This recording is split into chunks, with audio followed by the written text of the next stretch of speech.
Title winner என்ன நீங்க? Title வின்னரா? ஆமா, டைட்டில் வின்னரு.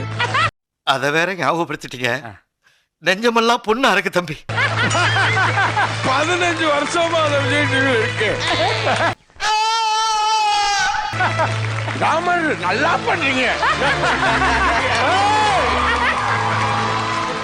ஆட்டைய போட்டு அந்த கூட்டுக்குள்ள இன்னொருத்த குடி போயிட்டானே. ஒரு பய டைட்டில் கொடுத்துருக்கீங்க. சரி, என்ன பிரச்சனை? பிரச்சனையே நீதானடா. என்னையா டைட்டில் இப்ப பிரச்சனை? டைட்டில் வேணுமா? குடுக்கல. உங்களுக்கு டைட்டில் வேணும்? தொலைச்சு போடுவேன். சின்ன பையன் உன்னை சபையில சமமா உட்காரத்தா கிட்ட முதல்ல நின்றானீங்க. என் டைட்டில் போனதுக்கே காரணம் நீங்க படுபாவி. நீயா நண்பே கை கெட்டினத வாய்க்கு எட்ட விடாம தட்டி பறிச்ச துரோகி. ஐயா இது வகுத்தறிச்சு சொல்லுங்க, உண்மையை சொல்றாரு.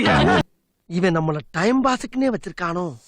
ஐயா விளக்கமா சொல்லுங்க. டபுள்ஸ் வச்சுட்டு 10 பேரை கூட்டியாந்து ப்ராப்பர்ட்டி காமெடி. ஊர்ல இருக்க கடைசில ஏன் வேலைக்கு வந்து ஏன் உசுர வாங்குறீங்கடா? ஐயா அவர் ஜட்ஜியா? இப்ப கூட பாருங்க எத்தனை ப்ராப்பர்ட்டியா. தலைவா இங்க பாருங்க, ஏதோ ஒரு ஊர்ல லாரியில வச்சா பிடிச்சு வந்திருக்காங்க தலைவா. நான் என்ன பண்ணலைன்னு எனக்கு டைட்டில் தரல, இவனுக்கு என்ன பண்ணுனானுன்னு உனக்கு டைட்டில் கொடுத்தானுங்க. மரியாதையா சொல்லு.